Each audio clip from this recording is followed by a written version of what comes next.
Coba bayangin deh, perjalanan belanja paling gede di satu negara, ini bukan belanja satu orang loh, tapi belanja satu pemerintahan penuh yang dibayarnya pakai uang pajak kita semua. Nah, itulah yang namanya pengadaan pemerintah. Pertanyaannya, gimana caranya mereka mutusin buat ngebelanjain duit kita yang triliunan itu? Apa sama kayak kita waktu lagi cari-cari diskon di marketplace? Ternyata jauh lebih rumit dari itu. Ya, pengeluaran segede ini jelas nggak bisa asal-asalan, semuanya diatur sama peraturan yang super ketat. Dan baru-baru ini buku aturan mainnya itu diubah total. Nah, ini dia nih buku aturan yang kita omongin, peraturan presiden yang baru. Yuk kita bedah bareng-bareng apa aja sih perubahan paling penting di dalamnya dan apa artinya buat kita. Oke, jadi kenapa sih pemerintah ngerasa perlu buat ngubah aturan ini? Jawabannya ada di tujuan yang lebih besar dan kebutuhan biar proses belanja negara ini bisa lebih ngebut. Jadi intinya tuh gini, pemerintah pengen beberapa hal tercapai sekaligus. Pertama, mereka mau produk lokal lebih banyak dipakai, biar ekonomi mutar di dalam negeri. Kedua, prosesnya mau dipercepat, biar lebih efisien, nggak berbelit-belit lagi. Tujuannya jelas, biar setiap rupiah uang negara itu bisa ngasih manfaat maksimal, bahkan sampai ke level desa. Biar kita ngerti cara kerjanya, kita perlu kenalan dulu nih sama para pemain utamanya. Siapa aja sih sebenarnya yang megang kendali troli belanja raksasa milik negara ini? Di paling atas ada yang namanya PA atau pengguna anggaran. Anggap aja mereka ini CEO-nya, pejabat paling tinggi kayak menteri atau gubernur, yang tanggung jawab penuh sama seluruh anggaran di kantornya.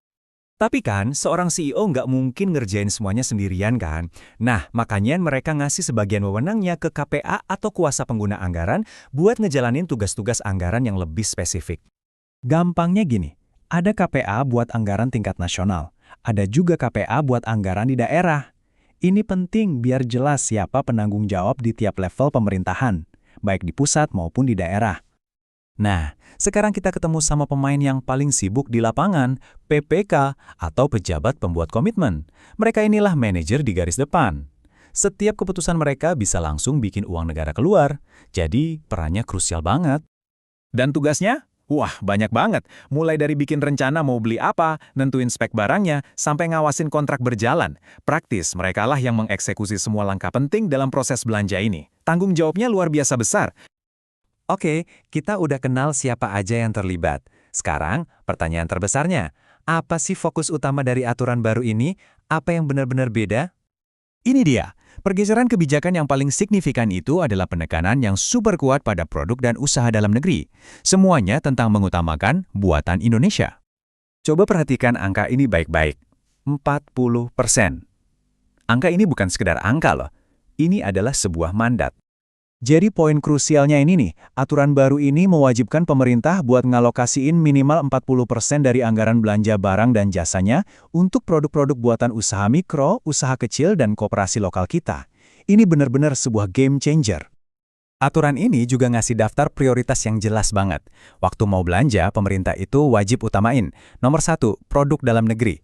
Terus produk yang udah punya standar SNI, produk dari UMKM dan koperasi, dan terakhir produk yang ramah lingkungan. Tentu aja, belanja uang negara itu bukan cuma soal apa yang dibeli, tapi juga gimana cara belinya. Makanya, aturan baru ini juga mempertegas soal etika, biar prosesnya tetap bersih. Dengerin deh kutipan langsung dari pasal 7 ini, kuat banget pesannya. Tujuannya adalah menghindari dan mencegah pemborosan dan kebocoran keuangan negara. Ini komitmen tertulis pemerintah untuk menjaga setiap rupiah uang pajak kita. Aturan mainnya jelas banget. Semua yang terlibat dilarang keras buat kong kali kong, terlibat konflik kepentingan, menyalahgunakan wewenang, atau main-main sama suap dan komisi. Ini jadi fondasi etika dari seluruh prosesnya. Tapi, apa sih sebenarnya konflik kepentingan itu? Istilah ini kan sering banget kita dengar. Biar nggak abstrak, yuk kita lihat contoh nyatanya. Begini cara kerjanya. Bayangin ada dua perusahaan, sebut saja A dan B, ikutan tender yang sama.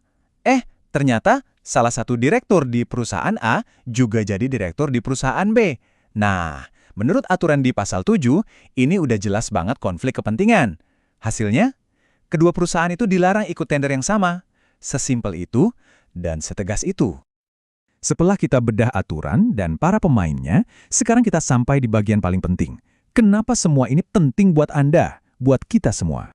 Yuk kita simpulin, Buat para pemilik usaha kecil, ini adalah kesempatan emas karena ada jatah 40% kue anggaran yang disisihkan khusus. Buat kita sebagai pembayar pajak, aturan etika yang makin ketat ini artinya uang kita lebih terlindungi dari pemborosan. Buat para aparatur negara, ini arahan yang jelas buat dukung ekonomi lokal. Dan buat Indonesia, ini adalah strategi nyata untuk memperkuat fondasi ekonomi kita dari dalam. Jadi, pertanyaan besarnya adalah, dengan aturan main yang baru ini, akankah cara pemerintah berbelanja bisa berubah jadi salah satu mesin pendorong ekonomi terkuat di negeri ini? Cuma waktu yang bisa menjawabnya.